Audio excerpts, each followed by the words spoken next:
Okay. And I think we are live. Hello, everybody out there. And for those of you watching live, if we have anyone out there yet, or for those of you who are watching on tape or video or later or whatever you are doing, welcome, welcome, welcome. So welcome to Badass College Apps, where we talk about applying to college and then we stop and take a breath, because it's important to remember our breath all the time, but especially when you're encountering the stress and anxiety of applying to college can be.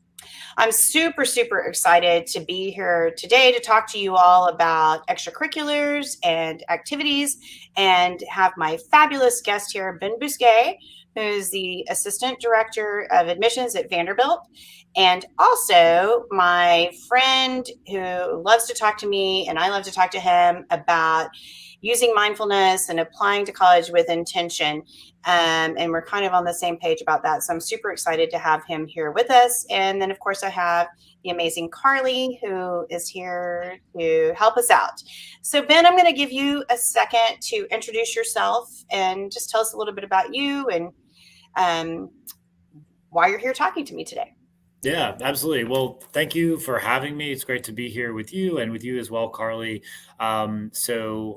As Carolyn said, I'm the assistant director of admissions here at Vanderbilt University in Nashville, Tennessee. I just kind of working backwards through my career quickly so that students know the perspectives that I'm coming with. I've been here in this admissions office for the last 3 years. I happen to work with students from New Jersey and Delaware, as well as our homeschool students, but I read applications from all over the world. Prior to joining this office, I went to grad school here at Vanderbilt. I did my master's degree in higher education administration and studied the admissions process, essentially, and enrollment process, getting students in the door and then getting them out the door in 4 years, ideally. Prior to that, I started my career at University of Mary Washington, a public liberal arts college in Virginia, about an hour south of DC. It was while I was there that I fell into the world of mindfulness and meditation, as many do, through some really challenging times in my life. And that's how Carol and I initially kind of connected through social media and have built that from there. And so I'm excited to be here and talk about the application process and especially extracurriculars. Awesome. Thank you so much for being here with us. And if kids want to reach you, what's the best way to do that, Ben? Yeah, so my email address is just my first name, Ben, dot my last name, Bousquet, which is on the screen there. It's Bousquet at vanderbilt.edu. So you can email me directly. If you're interested in Vanderbilt more broadly, you could also go to our website and search Vanderbilt, find your counselor, click on your state or your city, and get in touch with your personal counselor there. But I'm happy to field those emails as well. Okay, great. Thank you. And Carly, tell us a little bit about you, so everybody knows who's helping us here. I'm Carly. I'm from Portland, Oregon. I'm currently a sophomore at community college here in Oregon. I'm majoring in communications and I own the Applying to College Discord server. And I also moderate the Applying to College subreddit. And you can find me on either of those. Yeah, so Carly is like our queen moderator. She keeps us all going. She keeps us all in order. When you've got 650,000 people and growing from all over the world, it takes a really kind of a firm hand sometimes, and Carly is that for us. And we are all so grateful to have her around, and I'm grateful to have her helping here on Badass College Apps. So, and I'm admissions mom, also known as Carolyn. And you can find me kind of all over the internet, Instagram, Twitter, and on Applying to College on Reddit as admissions mom on nearly all of this. Or you can go to my website, which is admissionsmom.college, and find me through there too. So those of you who are here watching, if you want to tell us where you're from, that'd be great. And also feel free to like throw in your questions, throw in your comments as we move through talking about extracurriculars and activities. Those of you who have already applied to college, we can still use your advice. Feel free to throw in what you think and what your advice has been, because that's great. And those of you who are juniors or younger, or parents who are working with students, working with your children who are applying to college, feel free to give your advice too, because we just kind of want to have a community of people who talk about college admissions in a way that to kind of help decrease the anxiety and stress, and also to learn how to go about it in a little bit more mindful approach. So Ben, we're going to just like jump right in and start talking about extracurriculars and activities, because I think for students, that's a place that causes a lot of anxiety. I think a lot of students feel like they can control their grades, they can control their test scores, particularly if they're good students and strong test takers, but they can't figure out exactly what it is that colleges want. And they spend so much time trying to figure out what colleges want when it comes to activities and extracurriculars. And so I think it's important for us to just go through and talk a little bit about what that is that colleges want. So let's just start off before I even get into my slides. Can you tell me from your perspective, what do colleges want for extracurriculars and activities? It's a great question. And I think there's a lot of thoughtful and good ways to answer it. I think at the end of the day, if a student is asking the question, what do colleges want? And that's in the context of, what am I going to do with this information? This is going to inform my extracurricular activities. I think that they're asking the wrong question, or I think they're maybe asking it in the wrong way. It's not that it's not a useful question, but I think it's important to know, like, how do colleges think? Like, how might they evaluate my application if I'm presenting for engineering? I'm going to read your application in a different way than your friend that's applying for education. But I think, like, the question is, like, who am I as a student? What do I do? And then how do colleges process that information? And the reason that I make that distinction, and you could argue maybe it's a distinction without a difference, but I think it's important because I always tell students when I see them here at Vanderbilt or at Mary Washington or at other places where I've worked, like, don't do anything for me. Make zero decisions based on me. I'm just a guy with a job over here, but there are some really smart ways that I can't wait to dig in with you that I think students can deepen their experiences and can be really thoughtful about what they do while they're in high school. But probably a more direct answer to your question would be, look, colleges want to see students that have engaged deeply with the things that they're interested in. That comes from, I think, best from a place of authenticity. I'll talk about later, like, maybe what I mean when I say, like, students should think about leveling up in their extracurriculars. But I think that impact and sometimes longevity, but definitely impact, is a word that I would encourage students to keep in mind. What am I doing, and what is the impact? What is the meaning, especially as it relates to other people? Great. Yeah. Thank you. So I've put together some slides that I'm going to add here to just kind of give us some talking points about college admissions. And like we talked about before, we were talking a few minutes earlier, and I was saying, like, feel free to, like, jump in and disagree with me about anything. I love hearing other people's perspectives. I've learned, as I've grown older and older, that, the more you know, the more you don't know. Right. And so it's always great to learn from other people and hear what they have to say about it. So I'm just going to throw these up here to just kind of give us some talking points. And let me just go back to the beginning. Let's see. Okay, now I'm going to do it again, and I'm going to have to go backwards. There we go. You guys can tell I'm not. Spoiler alerts. Yeah. Okay, so let's talk about activities and extracurriculars. And so it's like that this whole time is going to be all about the E word, the extracurriculars. And this is just like a first few little paragraphs, so I'm going to just skip over that. But this is kind of the question I asked you, like, what do colleges want, right? And I do have a couple of quotes here that I want to read. And the summer 2020, during the pandemic, 300 college admissions deans came out and they said this is what they said. We have never had specific expectations for any one type of extracurricular or summer experience, and realized that each student's circumstance allows for different opportunities. We've always considered work and family responsibilities as valuable ways of spending one's time, and this is especially true at this time. And were you part of developing this at all, or were you aware of this when it came out? Yeah, I was. And our dean, Doug Christiansen, over here at Vanderbilt, who's also the former chair of the college board and just very much in these conversations, was a signee on this. I believe our director at that time was as well. And so this was something that was articulated to our office, and we had a full meeting in our office, so you all know, at Vanderbilt, where it was like, hey, we want to make sure that we're recognizing that students' extracurriculars are going to change during COVID and what then was so incredibly unknown. And I think also importantly, they're emphasizing work and family responsibilities. I've got students who, in April of 2020 were first frontline workers, or who Right. stepped up to be frontline workers or to take care of a family member. So yeah, absolutely. It was a conversation we were having. Right. And then this is another thing that MIT, that I just pulled straight from their website, but this is what I really, really like that they said, and you can, those of you who are here, you can read it, but I'm not going to read the whole thing to you.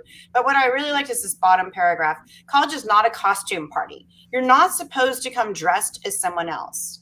College is an intense, irreplaceable 4-year opportunity to become more yourself than you've ever been. And what you need to show us is that you're ready to try. So that means figure out who you are by exploring and by learning and by digging in deep, like Ben was saying, not trying to fit into what you think they want, right? You don't need to wear a costume to go to college, even though it kind of feels like that sometimes, I know. Yeah, I love that. I love that bottom paragraph, and I hadn't heard it put that way before. So I'm glad you shared that, and I think that that's exactly what I'm hoping to articulate when I say the idea of like, it's useful to know how colleges think, but it's got to be about you. It's got to be about the student. It can't be about me. It can't be about MIT admissions or Vanderbilt admissions. You got to come as yourself, and that's what we want to see in the application. I want to hear that authentic voice and interest of a 17, 18, 19-year-old kid that wants to go to college. So can we just talk about something really quick? Yeah. Ben, do you have to cure cancer to go to college? Yes. You do? I thought so. That's actually a trick. If you do, I'm sure that would be helpful. As a cancer survivor myself, I'd really appreciate that. Yeah.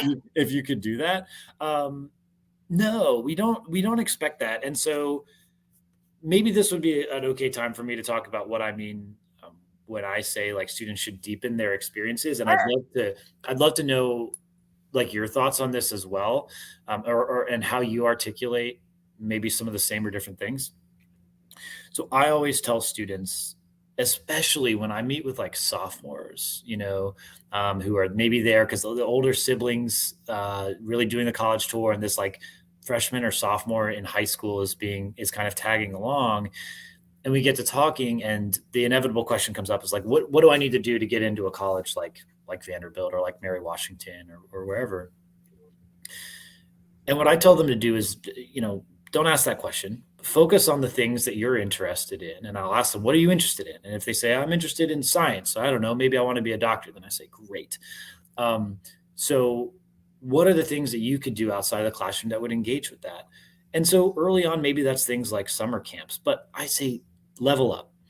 If you want to study medicine, do you know any doctors? Do your parents know any doctors? Could you get in touch with them and see if you can shadow? If you don't, that's okay. Even better, reach out to people in your hometown, cold call, email, get in touch with folks, pitch yourself to them. Don't be annoying, but let them know, hey, I'm a kid who has these interests and I'd like to learn more. So maybe you spend some time shadowing. Maybe that turns into a volunteer or work opportunity.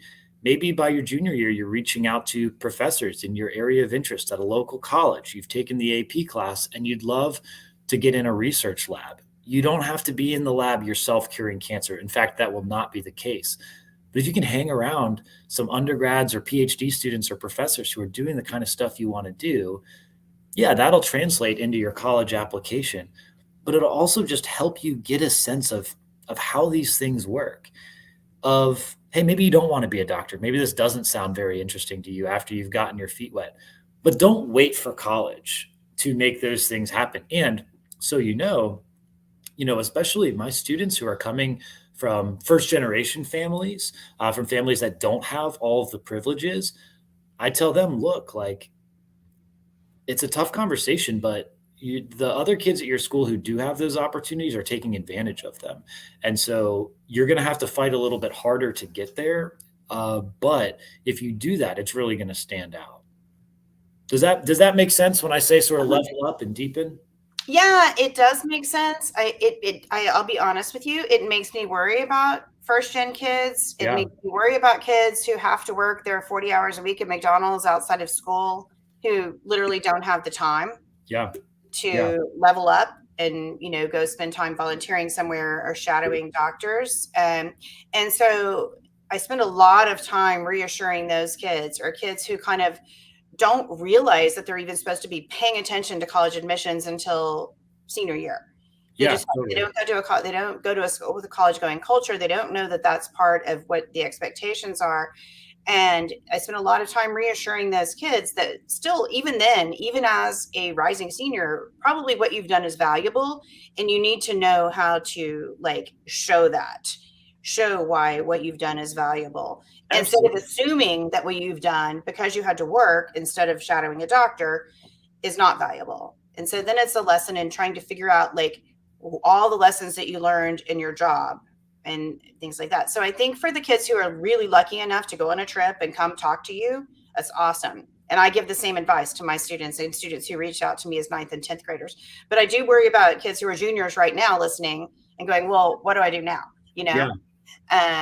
Yeah, absolutely. I appreciate that. And I think that that's a good reset of perspective, because I am even thinking of examples literally about 2 hours ago, talking to a student on our campus, and they're asking me these types of questions. But let's look at that kid that works at McDonald's, right? I have a real example, and this was not a prospective student, but this was a tour guide at a school where I worked. I was applying to a job very similar, and they're like, "Look, I haven't really done anything." And so, okay, well, what do you do outside? They're like, "Well, I work at Chick-fil-A." Like, okay, cool. So you work at Chick-fil-A. How long have you worked at Chick-fil-A? 2.5 years. Cool. What do you do? And they're like, well, actually, I got a promotion this summer. And so I close up the store, and I cash out the register, and you have to kind of get promoted to do that. They just don't let anybody do that. And I'm like, that's great. You have had somebody who owns a business ask you to step up into a more senior position in that role at age 19. That's potentially more responsibility probably than the kid that's shadowing the doctor. And so you've got to be able to lean into that as well. And I think where people like you come in, and where people like me can help, is exactly how you say, how do you talk about those experiences, and think about how have I leveled up or deepened my experiences that I've already had. Right. And I want to say, I'm going to put a quote up here from Nathaniel, who says, even at my competitive high school, I didn't know what to do regarding the process until I found A2C. And so, yeah, we've got a ton of kids there now, but it's you have to be there. And even on A2C, and that's our applying to college, for those of you who are not familiar with where we are, it's a subreddit.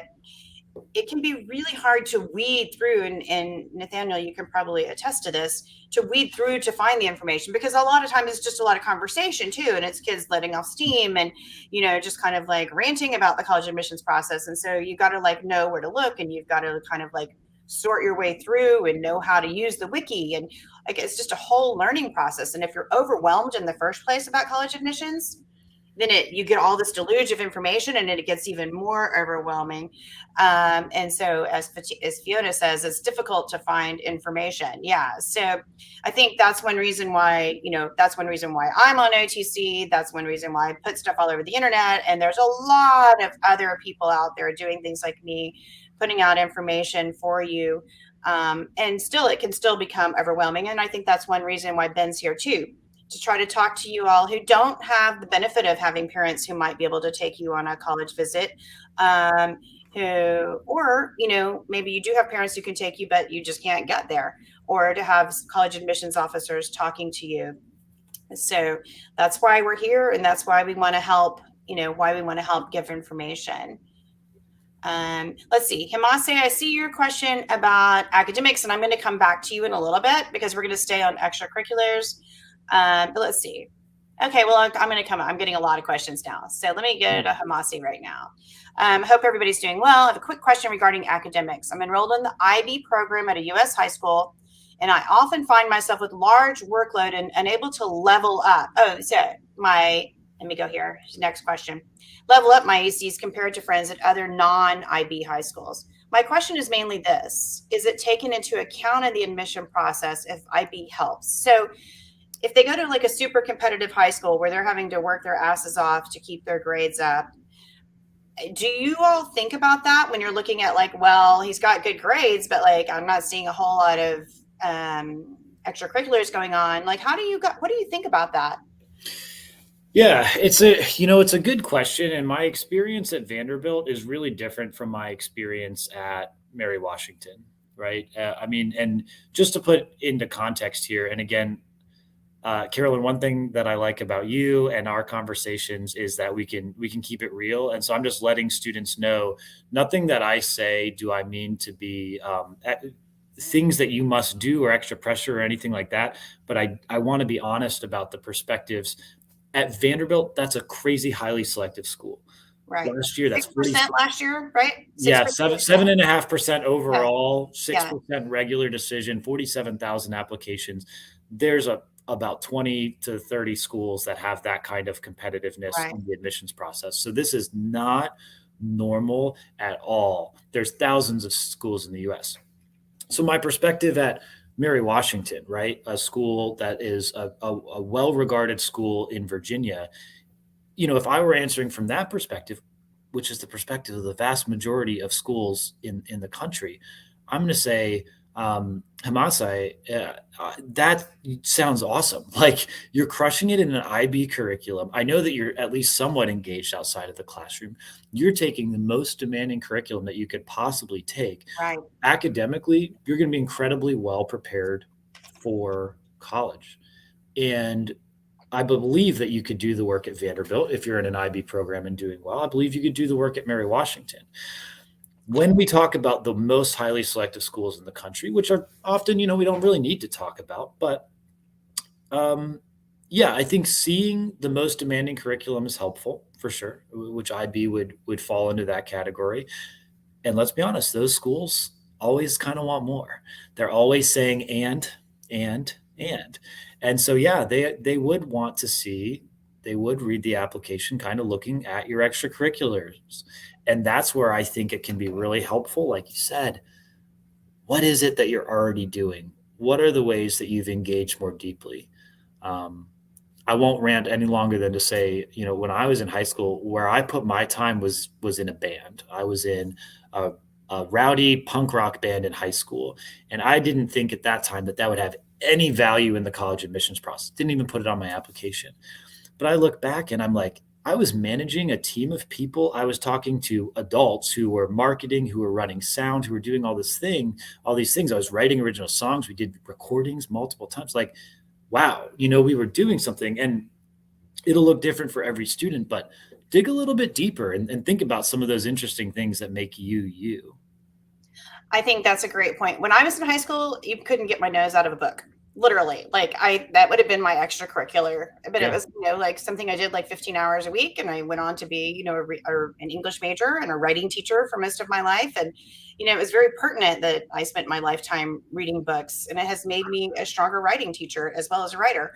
And so, yeah, I think that's cool. I want to bring up something. I was working with a kid from A2C, and, kind of reading his essays and answering his questions, and kind of throughout the fall. And he kind of just offhandedly one time, just in a comment to me, said something about converting death metal on his ukulele. That was like what he did to release tension. That's good. And I was like, oh, have you talked about that in your application? He was like, no, they don't want to know about that. I was like, are you kidding me? Bring it on. Yes. Yeah, they do. Like that you spend 4 or 5 hours a week, like, playing death metal and figuring out how to do it on your ukulele. Like that's super cool. Like I actually want to hear it, like, Yeah. and so the things that you think they might not be interested in at all can sometimes be the most interesting aspect of who you are. And it's because it's something that you've engaged in and you're really interested in.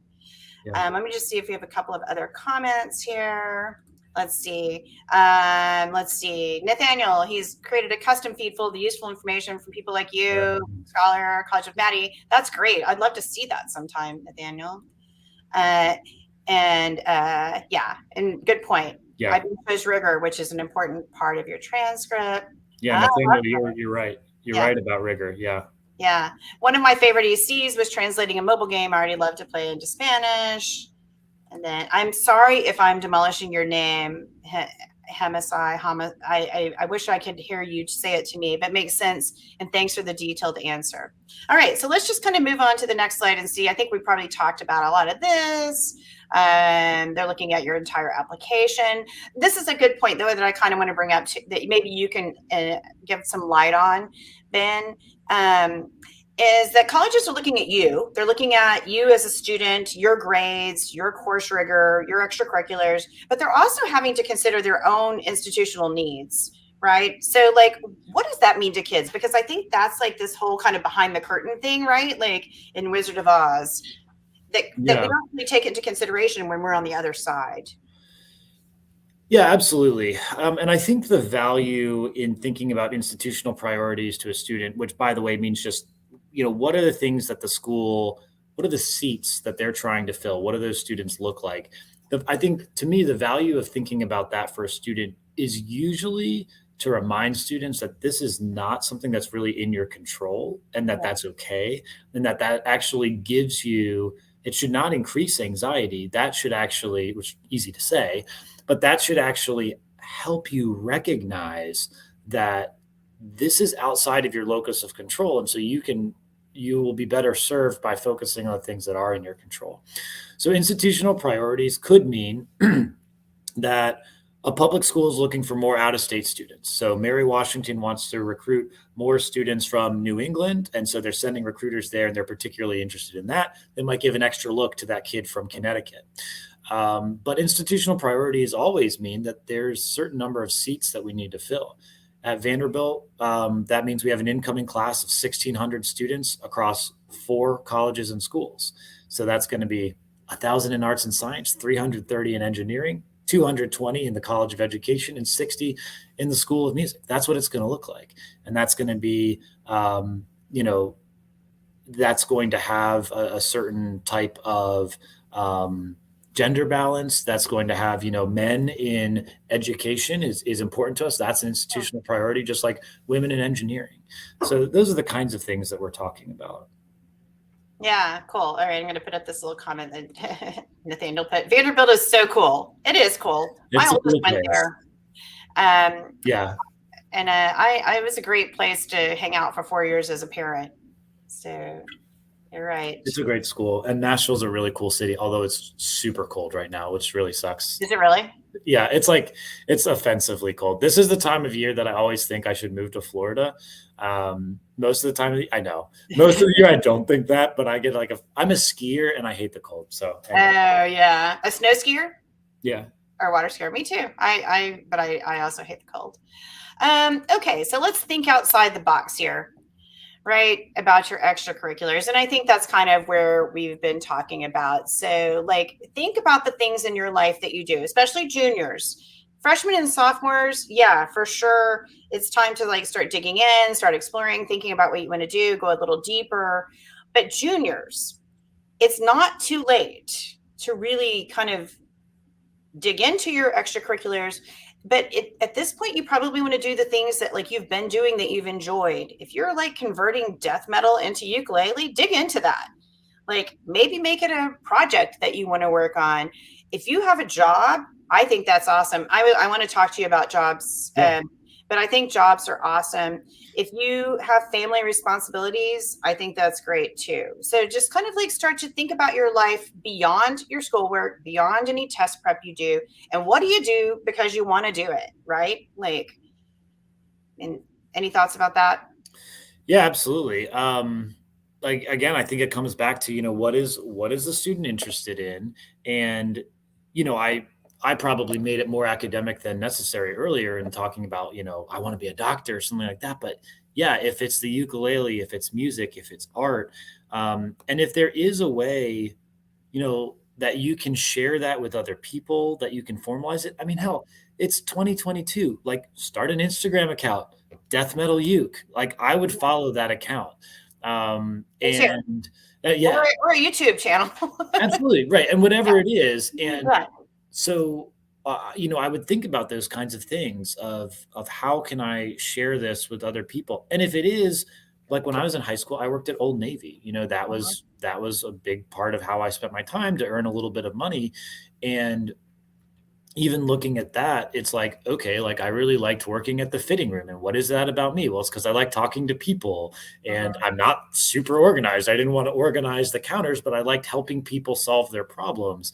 And I was sitting there as a colorblind person trying to help people match the clothes. And that was a funny experience. And so That's you funny. can you can pull on these threads of the things that you're doing and realize the nuance and the value and the humor in all of it. And I think that that'll be helpful when you talk about your extracurriculars and when you write your essay. Yeah, and what you learn from the experience and being able to talk about that. Okay, so this is kind of the admissions mom thing, right? And the kids for you kids from HEC, if you've read a lot that I've written and you read, follow me, I say that I like if you have a big spike, that's cool. Like I'm totally for that. I mean, I want you to be you, but like if you have this big spike, which is like the popular thing that kids think they have to have, that's great. And if you're super well rounded and you like to try a little bit of everything, that's cool too. But what I really think most kids should kind of aim for is to be star shaped. So that means you're kind of well rounded, but you have some spikes like a star. So you don't have to have one big spike. But I bet if you think about what it is that you love doing, you can come up with like 4 or 5 different things that you really enjoy doing and kind of like have those like poke out and that you've really gone to the deeper level with those things. And it could be like a three prong star, 4 prong star, 5 prong star. Again, you got to do you here. But so this is something I'm saying to the kids all the time, Ben, and Yeah. I would love for you to correct me if I'm wrong about this because I will stop saying it to them. No, I don't. I don't think that you're wrong. And I've read enough of your stuff, and we've talked enough that I'm familiar with this, and I like it. And I think I like the way that you frame it in terms of like, first things first is be yourself. And if Right. you have that one, I don't want to use the P word because I know that I will offend you, but if you have that one project that you're Interest. that one interest that you're really interested in, um, or you have a lot of things, then that's good. I think of this as kind of like if we have all our students charted out as almost like a bell curve where some like 2/3 of them, the majority of them should be star shaped, right? There's multiple things that they're interested in. None of them are necessarily 30 hours a week that I'm always doing this thing and I'm achieving at the highest level. I'm a kid. I'm doing a few things. I do this, I do that, I do the other thing. Um, and that those students can focus on those things and say, okay, let me pay attention. Thing number one, what am I doing? Why is it meaningful? What is the lesson here? What can I learn? What's interesting? What's funny about it? Thing number two. And so in that way, I absolutely agree. And I think this encourages students to get a little bit more depth in each one of those things, even if it's not like their career thing. Yeah, cool. So I've got some good questions here I'm going to bring up and let's talk about. So MSI says, how does that work for students with differing interests? Like, for example, you're in a humanities and engineering field and you might want to double major. Do you have to connect those interests to your ECs? And I think he brings up a good question. Does every extracurricular the kids do have to connect to their major? Definitely not. I don't expect anyone to know what their major is before they come to college, even when we ask them to apply to their major before they come to college. If you meld those things together, like that's awesome. I certainly don't expect that. And I think that colleges, I know actually that in general, colleges like seeing students who are doing different types of things and who have those varied interests. And especially at a school that fancies itself a liberal arts college, whether Right. it's a bona fide liberal arts college or a school like Vanderbilt that kind of plays a liberal arts college on TV, they're going to love that. Engineering and humanities, like, let's go. That's great. You can do both of those things at a lot of schools. So I do have one caveat to that. Cool. In my experience with working with students who are applying to the University of Texas or the University of Washington, especially in computer science, in big state schools, what I have seen in my experience with these kids applying is that the kids who are the most successful are the ones who can really show fit to major. Those colleges don't, like Vanderbilt, I think you can be admitted into the College of Liberal Arts and then the human develop. What's the other one? Yeah, HOD's in the College of HOD, Education and and Human then engineering, right? And then music. Yeah. It basically is kind of all encompassing.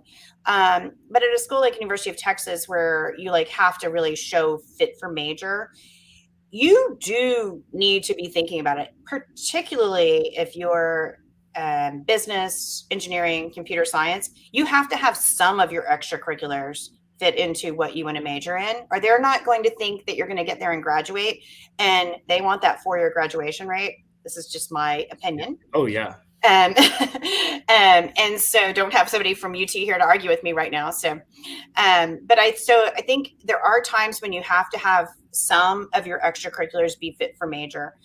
But I still don't think it's too late, even as a junior, to work on that. And I'd be happy to talk to any of you about that who want to talk to me about that. I think it's okay to not have every extracurricular be fit to major, though. But I do think you want to have a few. I guess the way that I read that question, and maybe I read it differently, was like humanities and engineering. Yeah. Like, should those things connect in my life right now? Where I was like, oh no, you could probably do something that's related to engineering and something that's related to humanities, and they can be totally not overlapping. Was the way I was thinking. But I think that's true. And even at Vandy, like, you apply to a school of engineering, you're not applying to a specific major, but we need to see something related to engineering for you to be a competitive applicant in most cases. Yeah. Let's see. Nathaniel says, I love the star shape. It's perfect for someone with me. Like 4 things I'm really interested in, but they're all equal. Cool. And then he went and he said the P word. No. All right. Somebody block Nathaniel. I'm going to take it off the screen. Okay, so here's what I tell my students. And so basically what I'll be doing in these, I have private students that I work with, and this information that I'm giving with all of you is the exact same information I give my private students, what I'm wanting them to work through. And here's what I say is get involved. And if you get involved with these different levels, then you're going to be making a star shape, and you're pretty much going to be covering, I think, what most colleges are going to be looking for. And I'm kind of interested to see how you feel about this, Ben. But first of all, get involved with your life. So you're going to do more than schoolwork, social media, video games, Netflix. I'm cool with all that. I think you should do your schoolwork. I think you should spend time on social media, playing video games and Netflix binging, but you got to do more. And what I want to see you doing is take care of yourself physically, mentally, emotionally, and I could add intellectually on there too. So that means, but there's no one right way or wrong way to do those. You know, what is it that you want to do to take care of yourself physically? Is it just taking walks every day? Cool. You know, what is it that you want to do to take care of your emotional health? Is it meditation? Is it yoga? Is it just sitting and being quiet? And you know, do you need to take care of yourself, really dig in and learn more, and develop those interests more? And so, Ben, what do you think about that when you see a kid saying, like, yeah, I do yoga, you know, and it's just for me. I'm not doing it to get into a college, or, you know, it's just, I just need that, or I take walks every day. I love seeing that. And that is a valid thing to add to your extracurricular activities chart on the Common App or whatever application platform you're using. Now, it's probably not the first thing you're putting on, right, but it's like, we're looking to bring humans onto our campus, and humans do more things than study and have internships, right? And so when I see that students do yoga and they do, an hour a day, 7 hours a week, and that's great. And I think that this slide, like, for everyone who's watching, go ahead and screenshot this slide, and this would apply to you probably just as well when you're 17 as when you're 27 or 37 or 47. This is 57. Yeah. I mean, these are things that you should do for your life. And some of us, myself perhaps, did not do a good job with that. Like, take care of yourself physically, mentally, and emotionally until well after college. And so I think that this is helpful in terms of admission insofar, well, it's helpful, but it's also helpful insofar as, like, admissions and this process is a great time to pay a little bit more attention to your life. And as you can build up strategies for coping with stress, mentally and emotionally and be a little bit stronger and healthier physically, when shit hits the fan in your life, which it will, you will be better able to cope with that. Right. And so my next point comes to something that I saw even before I started doing college admissions consulting. I saw this as a parent within my own family, but also particularly within the friends and family around me. My kids went to a highly competitive prep school, college prep school. And it seemed like the kids and we parents supported this, kind of like their whole lives became like this game of applying to college. Like if they weren't studying, they were doing an extracurricular, and if they weren't doing an extracurricular, they were prepping for the SAT, and it was just became this cycle. And we parents, and parents, if you're watching this, I know you feel this, supported it. And I reflected a lot on that at the time, as a parent of my 3 kids applying to college and going to this prep school. And I thought a lot about it, particularly afterwards. And I kind of have come to the conclusion that, especially with the mental health crisis with teens right now, that children need to be with their families for the most part. Some of you are in families that you probably don't want to be with, and I understand that. But then find your own kind of family. Whatever your family is, your family doesn't have to be the people who birthed you and you live in the same house with necessarily, but we need that social group. And that's one reason I've included this is, like, I encourage my private students to get involved with their family. Some of the parents look at me like I'm crazy when I'm saying, like, do they cook dinner for you? Like, do you give them chores to wash the dishes? Are they responsible for taking care of their siblings? And they're like, no, they don't have time. I'm like, yeah, they do. Yeah. Because, like, this is an important skill. These are important skills that the kids need to know in order to go and be successful college students, like an understanding of how to be part of a group beyond like what's required in an academic setting or in a sport. Not that those are bad things. Those are great things. And so I've added this even for my kids who don't have family responsibilities. This is something I want them incorporating. Whether they, not me, whether they end up including it on their applications or not. Some do, because it really becomes a big, important part of who they are. And some don't, because they have all these other things they want to include. It's something I encourage with my students, which is why I put this here. And another point that I do want to make, and I've talked about this a lot, but a lot of you literally don't have time to do other extracurriculars because you are taking care of your siblings or your grandparents. You do have the responsibility of shopping and cooking for dinner for your family because your parents are working. Colleges need to know that. I know you want to know that, don't you, Ben? Yeah. Oh, yeah, absolutely. We need that context. And that was in that slide that you shared earlier that hundreds of admissions deans had signed. That context is helpful. We don't know what you don't tell us. And so, yeah, if you take care of that sibling or have those family responsibilities, please tell us, because that is, I'll tell you at Vanderbilt, that is a formal part of our process. We recognize that. So we have a good question here. So it's something like watching and teaching a younger sibling, very, very young, for a few hours a week, be something you should include in your application? Yes. Yeah, okay. It is. Totally. I think you should, and we'll see the hours that you do, and that'll be part of the context. Yeah. Yeah, and he actually corrected that to hours a day, which for sure. Yeah. If you're spending hours a day, that is definitely something they want to know about. Uh-oh, I just screwed up. Hold on. Sorry about this, everybody. Everything looks fine on my end, by the way. Okay, I just got my whole screen exploded. No, it's back.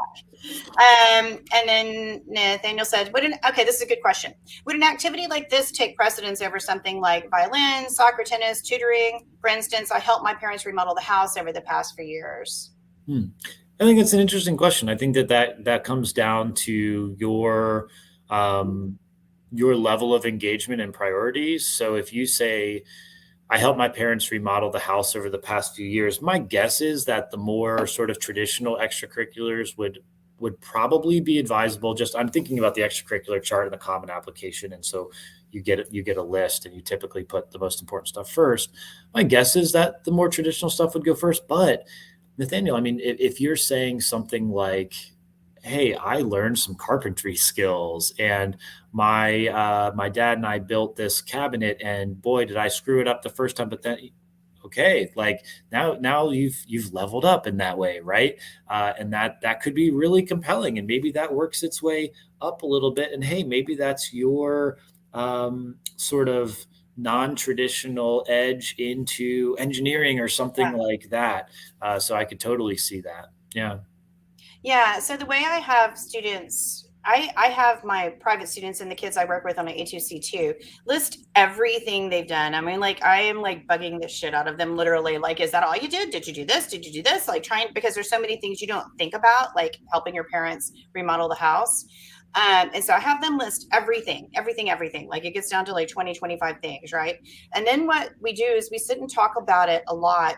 And we kind of have this like, and I'm not a mathematician, but like I have this weird math thing that I do is like, you have to like meaningfulness to you times years that you've done it times hours that you did it, and multiply those together, right? And so like maybe something like this is super meaningful to you because it made you realize you want to be an architect, or work and you like design, something that you, and if you did the time and the hours, then yeah, that might be something that really kind of bumps up to the top of your list. If you hated every second of it and you still did it because you were helping your family, that can also be meaningful, and there's some lessons to talk about there too. So let's see. Okay, I'm going to see what we have here. Good question. Does having very few ECs listed matter a whole ton? I didn't list many, but they were very in depth that I spend most of my time doing. A good question. I'm going to let you take that one, Ben. Yeah, I think it depends. As with everything in college admissions, it depends. I should probably have that just like tattooed on my face, Yes. because that's the answer to all of your questions.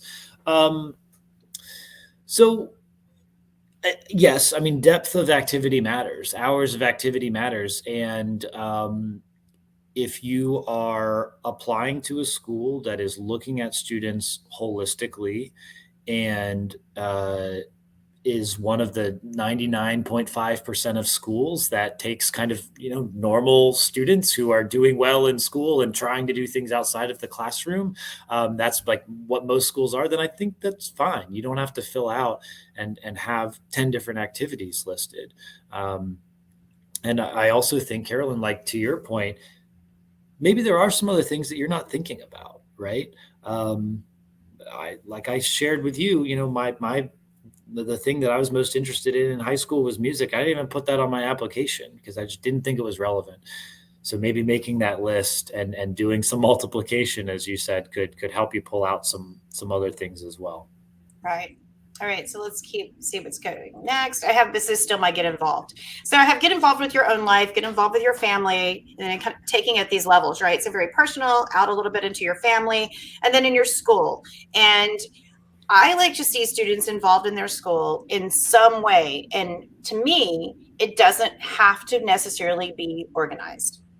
I'd love it if you join clubs, start a club, all great. But you know what? I have had students who have written beautifully about doing something totally independently in their school. They didn't feel comfortable joining clubs in their school. They were super introverted.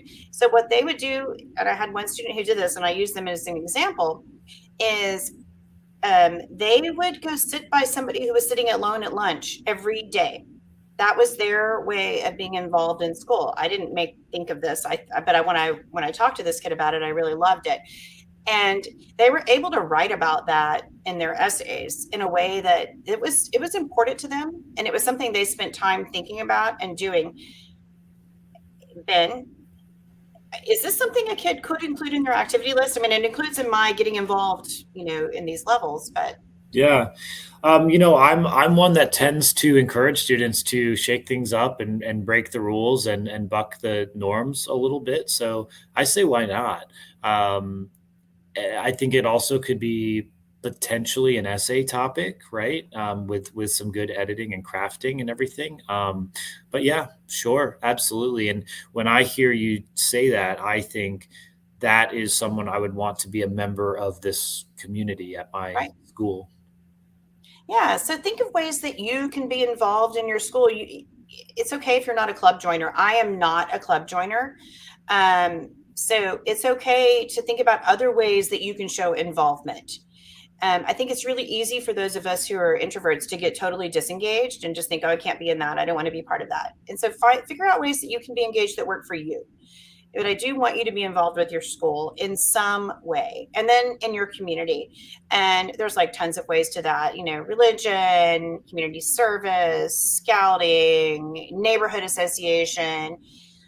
And I know colleges like to see people who want to engage and help with their community in some way. And I have a question about this, because you'll notice that I'm not saying the greater world around you.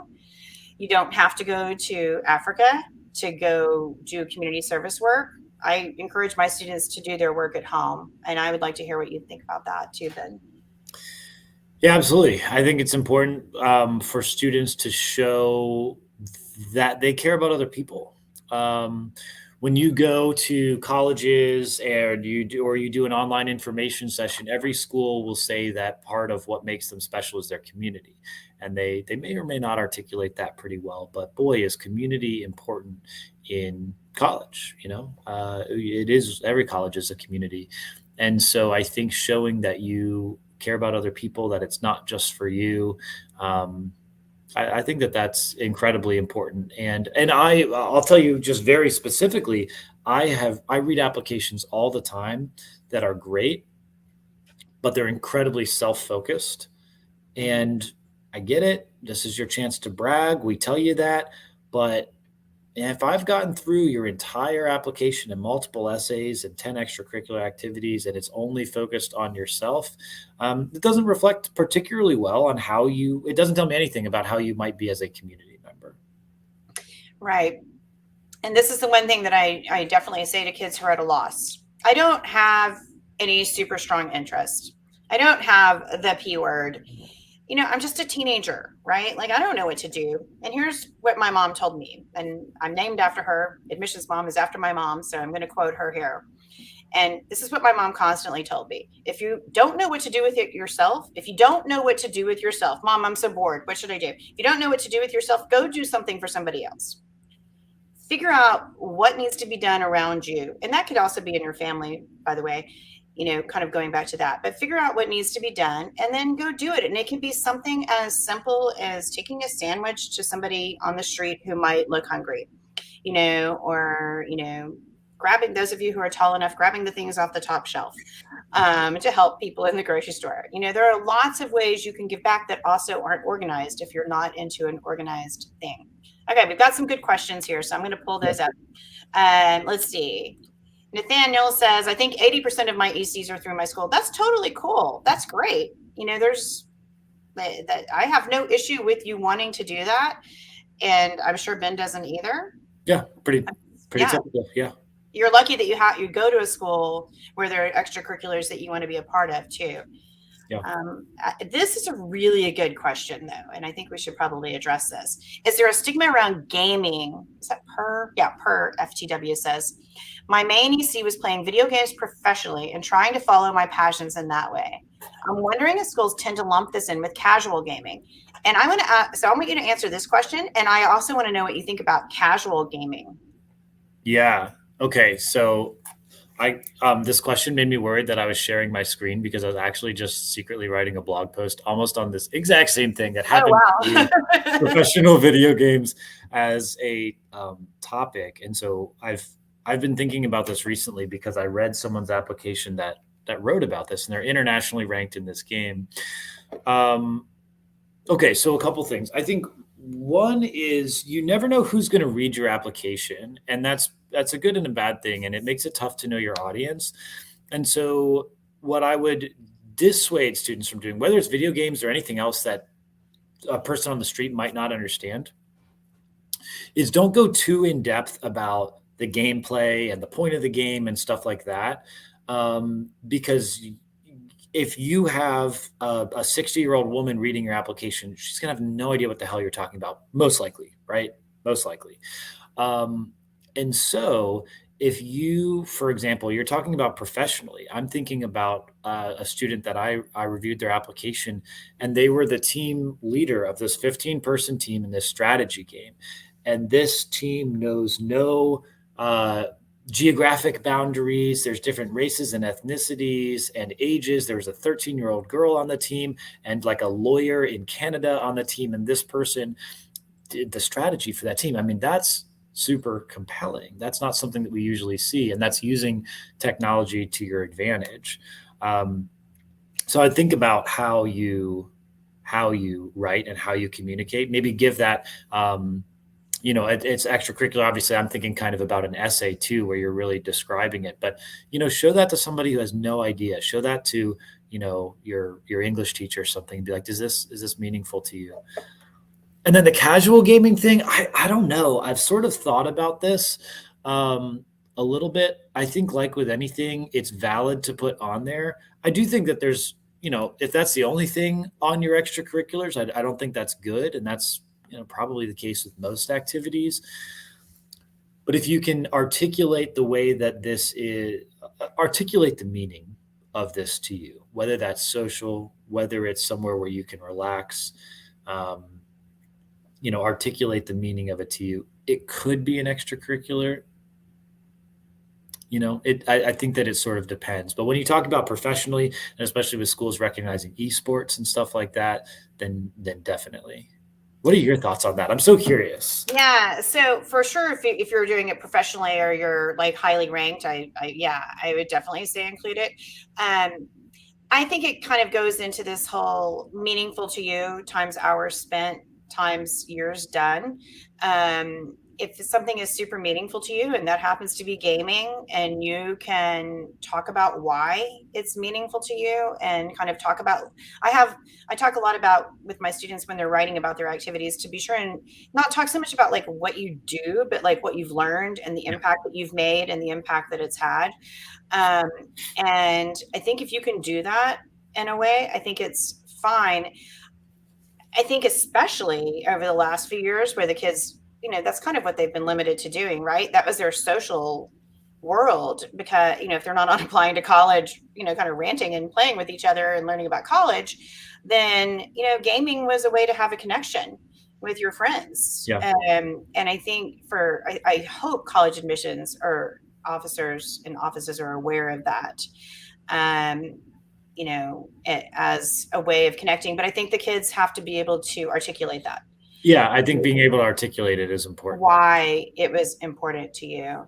Let's see, hold on. I have some good questions here. Let's go back. Let's see, somebody else was curious about, Nathaniel was also curious about video games. And I like this that Per says, imagine if it was my application when you were talking about an application.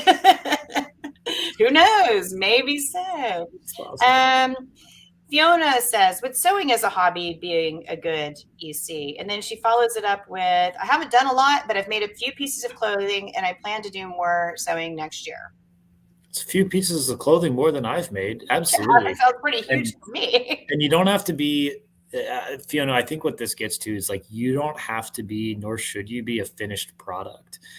I want to see what you've done, but I want to have a sense of where you're going. I was just doing scholarship application reviews. I'm our liaison to our College of Education, and some of the applications that these faculty were reading, they were like, I can see this student plugging in the classroom, and man, they should be in this person's research lab. And they can see where this is headed. They see the potential. And there's others that they were like, I feel like they've done these things, but none of it is really connecting to what we do. It just doesn't feel like it's fine, but I just don't see where this is going. It doesn't seem like they want to pursue more in education. So yeah, tell us about the few pieces of clothing you've made, and let that be an open-ended thought about where that could go. So Ben, I just have to stop for just a minute because I told you that we were only going to do an hour. Do you need us to stop? How are you doing on time? Because we bypassed our hour. That's all right. I could do another like 10 to 15. Okay. Yeah. Cool. I'm good. So I'm not in a huge rush. Okay, cool. So let's see, because I love what Nathaniel said. Colleges care if you care. Nathaniel, you're our word of wisdom over here in the chat. Thank you so much. I love that. And then Hemsai says, how does knitting along with teaching the skill to others and donating pieces look? So it's something I've helped with my mom in my past. Before he answers, I'm going to say something. Yeah. If you're worried about how it looks, it's probably not that important to you. I think if it's something that you're doing because you enjoy doing it and because you like giving the pieces away and you enjoy the knitting and you would do it no matter what you thought it looked like, it would be a great extracurricular. That's my 2 cents. Now I'm ready to hear Ben's. Yeah, I want to sit on that perspective. I want to think about that and come back to it at another. I want to sleep on it, but Okay. because I'll tell you, my first reaction is I meet a lot of anxious students, and I know you do too. And I Mhm. meet a lot of students who ask me questions where in my head I'm like, yeah, of course. Like, but that's because of my experience. It's not because it's a silly question where I'm like, yeah, knitting's great, sewing's great, professional video games are great, being in a band is great, ukulele death metal, like Right. whatever. Um, and students don't know, and so I sometimes think, I'm up in front of 150 people a few hours ago in a shirt and tie, like saying these lofty things about Vanderbilt, and they're like, well, this guy doesn't want to know about me, like knitting Yeah, or you're right. You're right. Good point. and Yeah. so I sometimes wonder, like, if I know that part of your job and my job is to like bring people's stress levels down, and so I think sometimes, yeah. But I think that's an interesting perspective of like if you're questioning that, is it? I think it's a valuable question to ask. Is like, is that super meaningful to you? If you're already questioning it, could be. Yeah. And he followed it up with, and or she or they, forgive me for gendering here, but excuse me, but I'm worried that leveling it up in this way would look like I'm doing it for the sake of the process, when it's just something I've picked up on. And this is definitely something kids worry about a lot. Like, it looks like I'm just doing it for college admissions, but I'm not. Like, especially for those of you who are juniors picking up things. Like, is it a bad thing to like level up something? You've just told them you want them to do it, right? Yeah, I think I so here's part of the reality of like knowing your audience is like I've got to read applications so fast that like I'm not going to stop on your application and be like, huh, do I guess that this student only donated their knitting stuff because of college? Like, I'm like, dude, they did that. That's awesome. I Yeah. don't know how to knit. That's cool. Now, if I see 7 clubs that you're a member, 1 hour a week, 7 weeks a year, like, yeah, you're probably just checking boxes for that kind of stuff and, whatever. But for something like that you're interested in, go for it. Again, don't worry about what I think. Don't worry about what the person on the other side think. Don't do it for them. Yeah. And I'm going to throw another one up here. And I think we're going to have the same answer here. Another one of my ECs, I'm not sure how this is doing voiceovers. I wonder if this would be perceived as good or cool. I'm going to say, yeah, we can throw in voiceover with professional gaming, death metal, knitting, sewing, all those like super cool things, right? You Totally. agree? Yeah. Voiceover's cool. Absolutely. Yeah. Yeah. Let's see. Okay. Now let me get. Let's see. What are we doing here? Oh no, it's down here. I'm still learning how to do this. Okay. So, next thing is make time for fun. I really feel like this is important. So, you only get to be in high school, and I know for a lot of you, high school isn't fun. But you only get to be in high school. You only get to be a teenager once. All you have is right now in your life. That's all it is. And I know the last few years have been really, really difficult. Living during the middle of a global pandemic as a teenager is something I can't even imagine. And I think that finding time to find some joy in your life, to find fun, is really should be at the top of your extracurricular wants and needs. Things that kind of bring you a sense of meaning, a sense of happiness. It doesn't mean at all how you have to be laughing the whole time, but I mean, sometimes hard things can be fun, but find things that like can make you feel a sense of purpose, or like, I'm just kind of rambling here, but like, I like this, what I said here. So I'm just going to quote myself. If it feels like a waste of time to you, it probably is. Because I have kids all the time who are like, God, I can't hit another lacrosse ball. Like, I'm just like wasting my time. But my parents tell me I can't quit because I've already done it for 3 years and I've got to show that 4th year. I'm like, dude, like, kind of go find something else that's going to bring you some joy then, What do you think?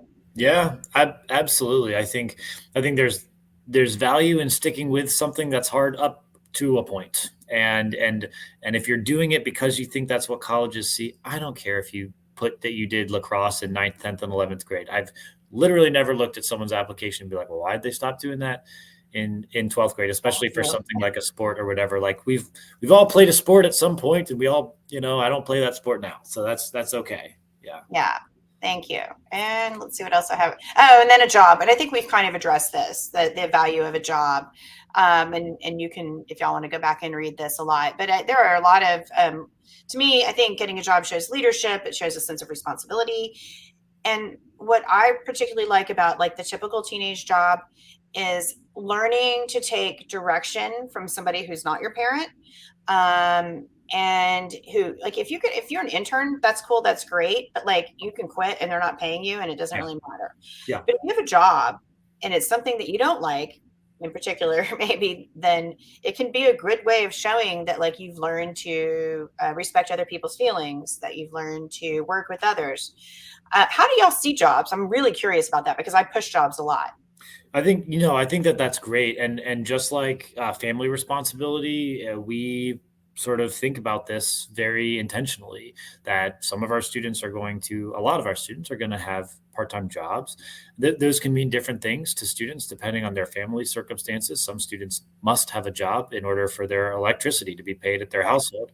And so there's different ways of articulating what your job means. But I think absolutely the responsibility that you get. And I like what you said about an internship, you can just quit. I often think about like, we hear from your teachers, but like you have to show up to school. It's a totally different relationship than, my boss at Old Navy when I was 17 could have fired me and they did it. And that in and of itself is somewhat of an accomplishment. And in fact, I got a 42-cent raise back in 2009. I know.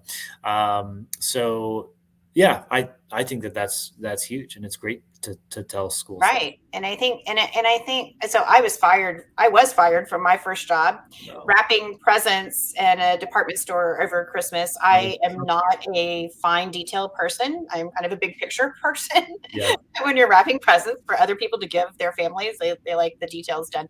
So I got fired from that part, but then they moved me over into, working the floor. And then I was good at that because I could talk to people about what they wanted. I have a quick irrelevant question for you. What's your Myers-Briggs type? INTP. Okay. I'm an ENFP. Oh yeah, so we're different. I was just curious because we're both big picture intuitives anyway. Yeah, for sure. For sure. It's funny for me. So I'm INTP in my personal life and I'm ENTP in my work, like as a teacher, as a consultant. Yeah. I can talk to anybody about college admissions or English or writing anything all the time, but like in my social world and my personal life, I'm very introverted. Okay, so let's see. Be a good person. And I think this is something that just kind of colleges are realizing more and more. They want kind people on their campuses. They want people who treat you with respect. And I don't know why I threw this in here with activities, except that it's a way to kind of just think about yourself. And like, that's the most important thing about who you are and what you do is just kind of just be a good person, just be kind.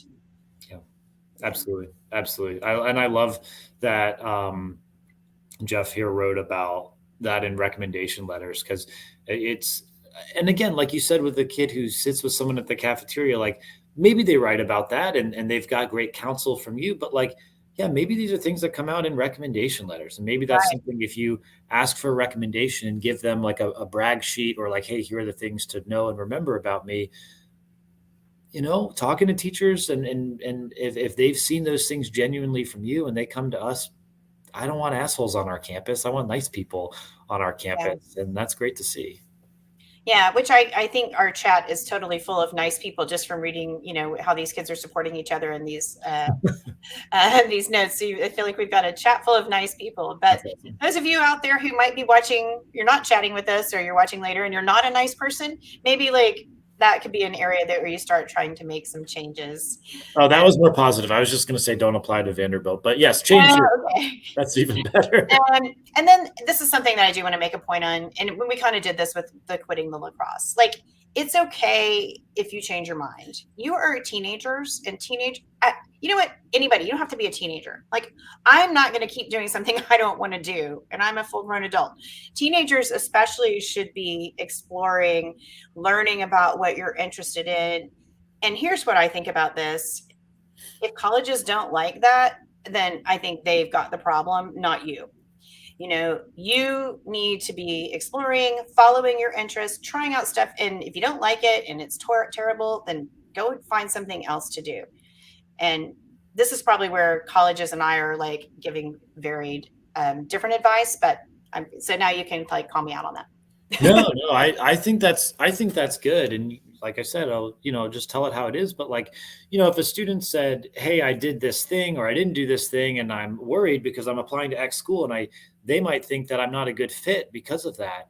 Then I'm like, "Okay, well, that's a really good data point." If now, number one, you're just guessing, but if they thought that you're not a good fit, I mean, they are the experts on fit at Oh, their school. And so you should go somewhere else. If that's the case, go somewhere else that values you and that's excited about exactly. having you. And anytime a student doesn't get into a school, it's like, go find the place that's excited about having you on their campus. And I can guarantee that for each and every one of you, there are tens, if not hundreds, of schools that would be excited to have you on their campus.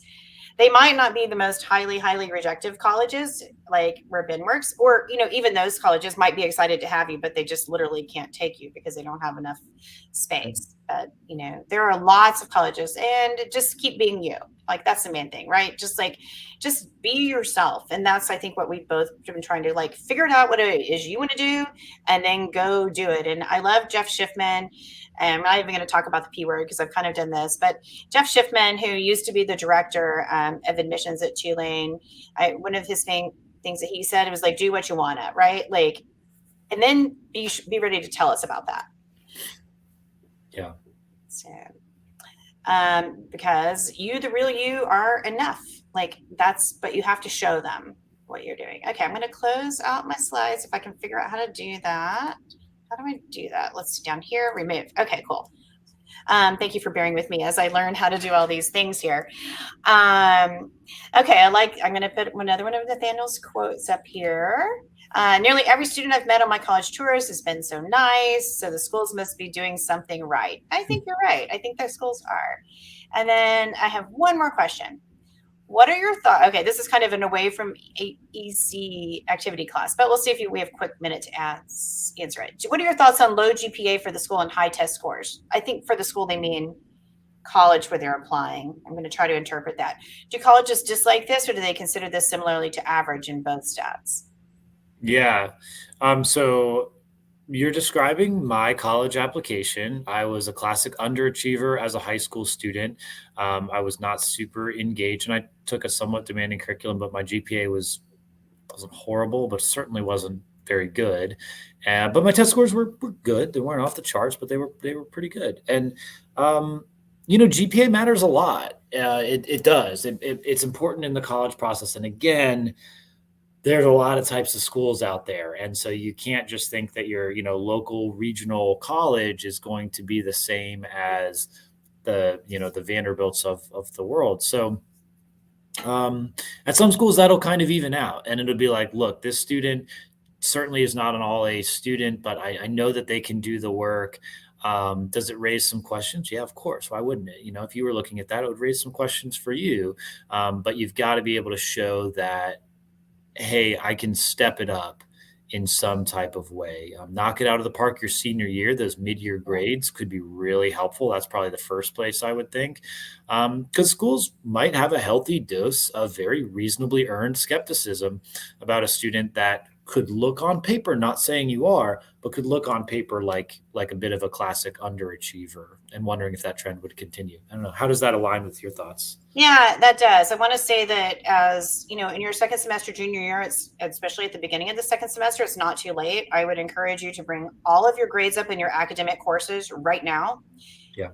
I think GPA is probably a little bit less important than grades in your harder classes. Yeah. Yeah. Yeah, So, like I think your GPA in your core classes or your grades in the yes. core classes Yes. are more important than your overall GPA. Yeah. So, start working on those core classes and bring your grades up and then knock it out of the park next semester, showing improvement and then being able to address it possibly if you need to in some way, or having your counselor help you address it can be really important. And I'm going to do a whole live stream, and maybe I'll have Ben back to talk about that, about your courses, your course rigor, and your grades in a few weeks once we get the seniors kind of situated. So we'll be talking about that in much greater depth. And I'm going to, per his last question, and then we're going to move on to having to finish this up. In my personal case, I'm an A- student with 36. I have a rocket ship trend where I go from a 3.1 to a 4.7. Yeah. Nice job. Yeah, an A- student with a 36. Yeah, you'll be all right, buddy. Yeah, that's not like a C student with a 36. That's a completely different. And you're talking about an uptrend. Okay, now we're talking here. Now you're looking at some. I mean, you've got a 36. Yeah. So and you've got some other cool stuff going on. Totally. Okay, so I want to take a minute because I meant to do this at the beginning of the show, and I just want to do it right now before we finish up. And I'm from Texas, and I actually got a little bit frazzled today because of some of the information that came out from our government and our governor about transgender students and kind of some limits that they were putting on them. And so I just want to say to any of our transgender watchers out there, transgender students who follow me or who are watching this, or their parents, that I'm in Texas and I completely have your back and I fully support you. I work with many, many transgender students. I have a transgender daughter, and I want to just share my support for you. I mean, that's basically it. I will try to do whatever I can to, I'm certainly going to vote, but I want you to know that you have my support. Yeah, you've got my love and support as well. And thank you for bringing that up. Yeah, thank you. And so we are going to have a very special finishing meditation tonight. Where instead of me leading it this time, Ben's going to lead it. And I'm so grateful that you've been here to lead it with us, Ben, and to been here to talk to us the whole time. And Carly, you want to come back on and do it with us? Be part of it? Oh, good. Yay. There you are. So Ben, I'm just going to kind of let you take it away now as finish this off. Cool. Well, I'll just, before we dive into the meditation again, thank you, Carly. Thank you, Carolyn. Thank you, everyone that's asked questions. If you're sticking around this far, and if you have any interest in sort of mental health on college campuses or thinking about things like meditation and stuff like that, at Vanderbilt, I want to give a shout out to a place called our Center for Student Wellbeing. I worked there for 2 years when I was a graduate student, and we teach academic skills at the same time as personal well-being skills. Wow, that's awesome. So I would, so I was a coach for students, and we would work on time management and test study strategies, and I would teach them how to meditate in the same session. So a really cool place. So shout out to them. And there's other schools like William and Mary, South Florida, other schools that are doing similar stuff. So if that's something you're interested in, see what your colleges that you're looking at are doing. And with that being said, I would invite everyone to wherever you are, whether you're at home or in your car or on a walk, just take a breath real quick, in through the nose and out through the mouth. Feel the exhale. And if you're comfortable, allow your eyes to close. Feel free to take a couple more and allow that exhale to be a little bit longer. Really feel what it feels like to just release some air. And while you're taking a couple breaths, notice your shoulders. If there's tension that doesn't need to be there, let it just drop with that out breath. Your back, your legs, and your feet. I find that when I tune in and ask myself if I have tension, I sometimes find I'm clenched like a fist. And it just takes 5 seconds to take a breath and let that loosen a little bit. Maybe roll your shoulders back.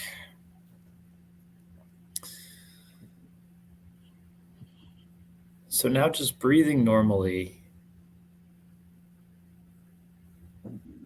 Whatever position you're in, just notice the position that your body's in. If you're sitting, What does it feel like for your feet on the ground and your butt in the seat? If you're standing or even walking, what are the touch points that you can tune into? And as you inhale, feeling how the body's movement is influenced by the breath.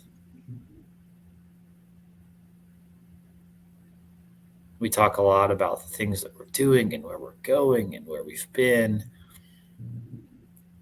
but physical touch is always in the present moment. The breath is always in the present moment. And so this is a place you can go to anytime at all.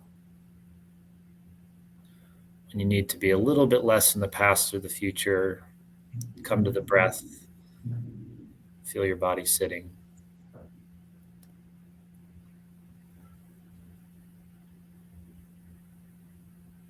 Now I'd give all of you a virtual pat on the back for sticking with us, for taking the time to better yourself. You can do that for yourself too. When you're comfortable, allow yourself to open your eyes back up. Thanks for sharing that time with me. That was really great. Thank you so much. I didn't realize how clenched I was. Like I found myself just like relaxing my shoulders and my hands and all of it. So that was amazing. Thank you so much. Couple of little quotes I'm going to put back up here. Thanks so much for the stream. Hopefully I can join on campus on Vanderbilt. Can't wait for the grades and rigor stream. He has to head out for some school stuff. Per says, thank you for the awesome live stream. And so thank you so much for your help for this Q&A and presentation. It really opened my eyes and taught me a few new things about my perspective. So yeah, thank you all for being here. Thank you, Ben, so very much. I hope you will come back and talk to us more about college admissions. And Carly, as always, thank you for being here and for supporting me and doing all the stuff behind the scenes that people don't necessarily get to see. But just know that Carly is out there really like working very hard in the world of college admissions, creating the wonderful space that we have on HUC and helping me here. So I really appreciate that. And I want to say next week, we're going to have Mara McCullough, who has a website, really cool website called College Scoops, where it's all about college visits and like how to have the best college visit when you go visit. And she has like lots of great suggestions for what to do. So she and I will be chatting about college visits for those of you sophomores and juniors who are heading off on spring break to go look at colleges, possibly even, I'm sure many of you to Vanderbilt. So look forward to that. And just thank you so much for being here on Badass College Apps, where we talk about applying to college. And then Carly, you know what I'm going to make you do.